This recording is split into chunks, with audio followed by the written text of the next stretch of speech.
Assalamualaikum warahmatullahi wabarakatuh. Waalaikumsalam. Bismillah, alhamdulillah, wassalatu wassalamu ala rasulillah Sayyidina wa maulana Muhammad bin Abdullah wa ala alihi wa sahbihi wa mawala wa la hawla wa la quwwata illa billah. Hadirin Allah yang saya hormati, khusus Kiai Aman, Tahun Makan, Tahun Buddha, Tahun Sedih, Tahun Bawah. Mohon maaf yang saya hormati, khusus Ketua Pengurus Wilayah Nahdlatul Ulama Jawa Barat, Kiai Berhadi, yang saya hormati Ketua MPN Zainuddin. Mohon maaf ya Mbak MC, saya Kiai ini mengalami inflasi gelar Kiai sekaligus terserak yang berdiri di PPU aja dipanggil Gus. Jadi semua dipanggil Gus, semua dipanggil Kiai. Dan mohon maaf, saya berdiri di sini, saya itu 20 tahun kerjaan saya jadi pelatih. Kerjaan saya itu jadi fasilitator, jadi saya itu tidak bertahun formal itu. Kadang-kadang saya itu kalau takut bingung mau datang acara gini tidak bisa. Saya mau pakai jas, pakai batik bagus, saya khawatir kayak pejabat gitu. Tapi kalau saya pakai baju hem sederhana ini ya nggak ada yang tahu. Kalau saya ini sudah di sekretaris RTN, bapak-bapak, ibu-ibu, saya tidak ada tugas khusus untuk menghadiri acara ini, tapi saya Mas Badali, Ketua RTN, Mas Rocky, wartawan senior yang sekarang jadi staf khusus menteri, ada menteri baru yaitu saya dari Badalin, jadi beberapa orang tiba-tiba sibuk begitu. Di NU itu tiba-tiba orang menjadi kelas menengah karena politiknya goyang, dan tiba-tiba dari kelas menengah, hampir kelas menengah lagi lah. Itu di NU. Sama juga saya datang ke sini, saya itu juga bingung kalau ke daerah akhir-akhir ini ditanya gimana Munaslup, gimana MLB, gimana PKB, gimana. Jadi saya kadang-kadang juga ogah-ogahan sebetulnya. Tetapi karena saya itu mencintai LTN, saya itu mencintai media, saya itu di NU kan. Tahun 90-an saya misalkan mengenal nama Kiai Allahyarham Ilyas Ruqyah. Saya mengenal Kiai Allahyarham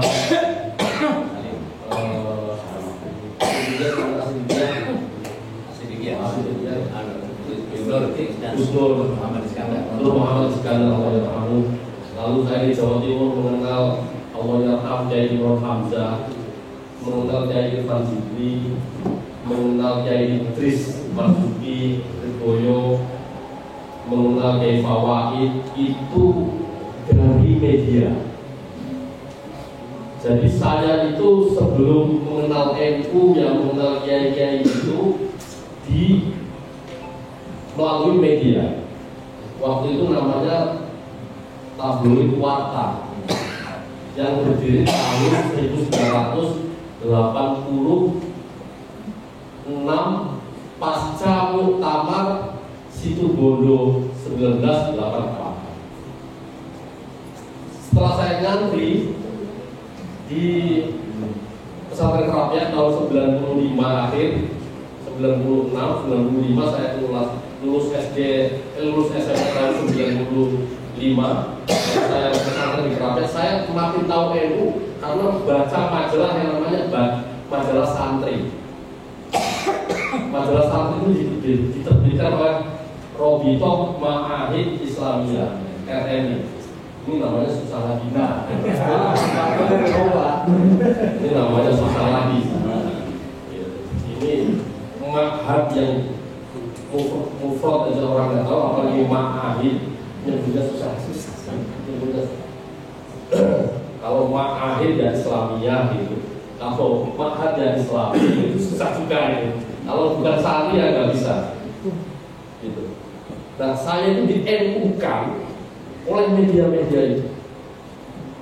Maka ketika saya pesantren di Krapia, lalu saya merasa kayaknya saya berhutang kepada media, karena dia mengenalkan saya kiai-kiai pesantren. Jadi media-media itu bukan hanya mengenalkan peristiwa, mengenalkan dulu zaman saya kecil ada, dulu saya remaja ada sedang hebat-hebatnya untuk Yarham Pak Fazul Falak, pernah putranya Pak Muhammad dulu, yang sekarang mungkin sudah sepuh, itu adalah Kiai Masdar Mas Budi. Itu ketika saya muda, ketika saya SMP Aliyah, itu orang yang wah jagoan gitu, nggak ada lawannya. Kiai Said waktu masih muda itu nggak ada lawannya, dan itu yang menggunakan media-media sangat sederhana. Kalau dibandingkan Tempo, majalah Forum, majalah Adil, majalah Gata itu jauh sekali. Sambungnya jelek, dalamnya nggak ada warnanya. Pokoknya dari banyak sisi itu tidak meyakinkan, tidak meyakinkan. Kira-kira sejarahnya begitu. Dan yang saya merasakan paling dramatis mungkin ya, paling emosional, bahwa media itu jembatan, ya, jembatan yang meminimalisir gap antara warga yang idenya sangat sederhana dengan waktu itu Kiai Haji Abdul Rahman Wahid yang idenya sangat kosmopolit gitu. Kalau nggak ada media itu gimana gitu? Kita tahu NU itu dari mana? Selain kalender. Ini penting. Ini penting, kalender, stiker. Ini pekerjaannya LTN sebetulnya. Jadi LTN bukan. Jadi LTN itu pekerjaannya hanya satu, menjadi jembatan gap antara Jam'iyah Nahdlatul Ulama dan Jamaah Nahdlatul Ulama. Ingat, tidak ada NU kultural. Ini kata Ahmad Rohani, seorang gayawan kita, penulis novel Robert Jepang. Ya, ini kata LTN, maka motif sastra. Ahmad Rohani bilang semua di NU itu struktur, nggak ada NU struktural, nggak ada NU kultural, nggak ada. Yang ada wajah kultural. Kulturnya apa? Ahlus Sunnah wal Jamaah. Strukturnya apa? Jamaah itu adalah struktur paling bawah, paling grassroots di Nahdlatul Ulama. Itu namanya jamaah. Habis itu Jam'iyah.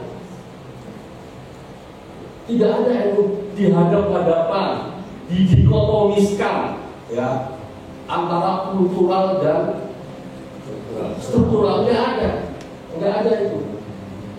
Jadi panjenengan kami, apa ini sudah ya, kita semua itu yang tidak masuk pengurus ranting, yang tidak masuk pengurus MWC, yang tidak pengurus cabang, PW dan seterusnya, termasuk lembaga bandung-bandungnya itu, yang tidak masuk itu ya jamaah.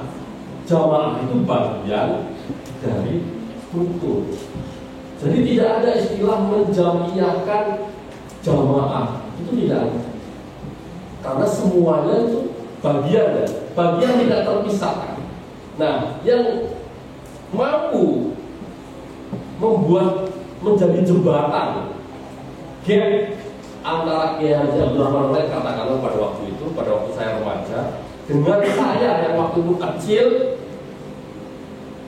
semuanya sudah serba sederhana, tidak ada bacaan yang mendaki-daki gitu. Zaman saya tahun 92, saya SD 95, saya pertama kali melihat Kiai Haji Abdul Rahman Wahid itu tahun 90, mungkin sebelum tamat masuk 93 itu di sini itu pelantikan pengurus cabang Nahdlatul Ulama. Sindang Laut, ada yang Sindang Laut itu di Cirebon yang bagian agak timur. Itu pertama kali saya melihat kayak Jodoh. Setelah itu ya otomatis mendengar NU, membaca NU ya dari Khalil tadi, dari majalah, dari yang lain-lain. Yang paling aktif ya Kiai Haji Mustafa Akil. Ya waktu saya kecil ceramah di mana-mana, di kampung di mana-mana, saat memberi wawasan. Saya masih ingat waktu itu pada hasil juga. Pemayapam yang pada Subuter di Cirebon itu juga ada namanya dua Fuad. Kalau ayo monggo pengajian, sinten Kiai Fuad, bukan Kiai waktu itu Kang Fuad. Kang Fuad sinten? Kalau tidak Kiai Fuad Amin, maka Kiai Fuad Hashim. Kiai Fuad Amin itu babakan. Sampai namanya nah itu nah FPN itu fungsinya begitu Pak, menciptakan jembatan antara Kiai Johadi yang sangat jauh kan, ranting dengan ini kan sangat jauh kan? Ranting dengan beliaunya itu sangat jauh, apalagi rantingnya itu wow, sangat jauh. PAC aja belum, wah ya kalau itu kan PAC itu IPPN itu kan jauh sekali, apalagi sampai ke Busyahnya jauh sekali. Nah, yang mendekatkan itu Kang Zainuddin dan kawan-kawan di FPN.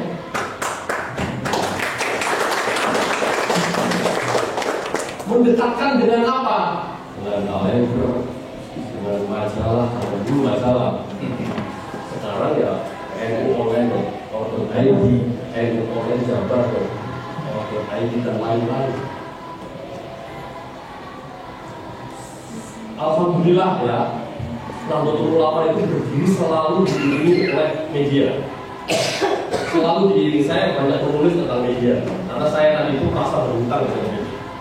Nah, maka hari ini mohon maaf ya, orang yang lahir tahun 1960-an, apalagi 50-an, apalagi 70-an, ini mohon maaf, ini sisa-sisa manusia abad 20. Kayak saya, Mbak Budi, coba yang ngacung lahir tahun 70-an siapa? 70 nih. 70-an. Saya 79. Yang belakang yang tidak mengerti Gus Dur mau jadi presiden. Yang lahir 2010 mungkin 2008 ya. 2009 ini tidak mengerti Gus Dur jadi, seperti saya tidak mengerti Bung Karno jadi presiden. Tidak mengerti. Jadi bingung, ada tap MPR dicabut. Bingung ini ada apa? Bingung. Nah, MPR selain membuat jembatan antara jamaah dan jamiah, antara kiai-kiai yang ada di PWNU, kiai-kiai di pesantren dengan masyarakat Nahdlatul Ulama yang saya sebut Nahdliyin, masyarakat pesantren, itu juga menjadi jembatan antara masa kini dengan masa lalu. Ini maknanya apa? Maknanya sejarah dengan masa depan. Bagaimana teman-teman adik-adik kita yang umurnya yang lahirkan tahun 2008, saya lahirnya 2011, itu bagaimana agar mereka tetap mengerti Nahdlatul Ulama, sejarahnya, tokoh-tokohnya, peristiwanya. Ya, saya pernah mengisi satu kali lagi supaya jadi negara ya, satu poin. Saya pernah mengisi di Gereja Santa Ana. Gereja Santa ini sebuah paroki di Jakarta Timur, di Pondok Bambu, yang sehari sebelum Gus Dur lengser tiba. Jadi Jadi justru lengser itu karena banyak bom. Saya pernah menulis itu di Facebook. Saya pernah ngisi di sana 2 kali di gereja. Saya bertanya sama romo-romo yang pesertanya anak-anak SMA sama guru-guru, jadi ada sekitar 100 orang gitu. Saya minta yang tadinya begini suruh berdiri dan suruh berjajar letter. Jadi orang-orang kantor ini saya bilang, Anda tahu nggak Romo Sugia? Ternyata jawabannya tidak ada. Jawabannya tidak ada yang tahu. Ini anak-anak yang gerejanya, yang sekolahnya di gereja Katolik. Ini fakta, makanya nggak apa-apa dikeluarin, nggak apa-apa, di Facebookin nggak apa-apa. Karena ini fakta. Tidak ada yang tahu Romo Sugia, Romo pribumi pertama. Saya juga tahunya dari film Romo Sugia yang sutradaranya itu Garin Bro. Tidak ada yang tahu. Nah, Alhamdulillah,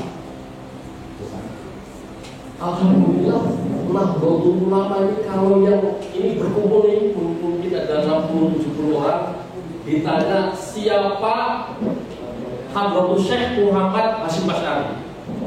Ada yang tahu? Yang saya tanya teman-teman yang 2008.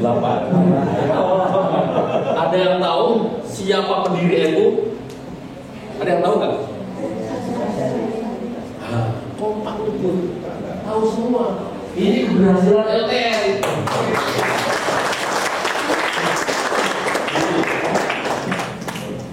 Saya ini sukanya begini jalan, nggak bisa. Nggak bisa saya itu sukanya melatih orang, workshop saya itu. Kalau ceramah itu saya nggak bisa seminggu sampai 10 tahun. Itu kira-kira gitu. Tugasnya itu 2. LTN itu dan media itu menjadi jembatan antara kader NU di berbagai posisi, ya, dari jamaah, pengurus ranting, PAC, MWC, cabang, PW dan PBNU, semua jadi jembatan, Tidak ada gap. Kalau Gus Yahya berpidato ini, LTN bagaimana menjelaskan ini loh maksudnya. Kira-kira begitu. Kalau Gus Dur belum menulis ini, media akan menyiarkan. Tugas yang kedua adalah menjadi jembatan antara masa lalu dan masa depan, agar kader-kader yang Gen Alpha ini di bawahnya Gen Z. Kalau Gen Z itu kan 2010 ya. Nah,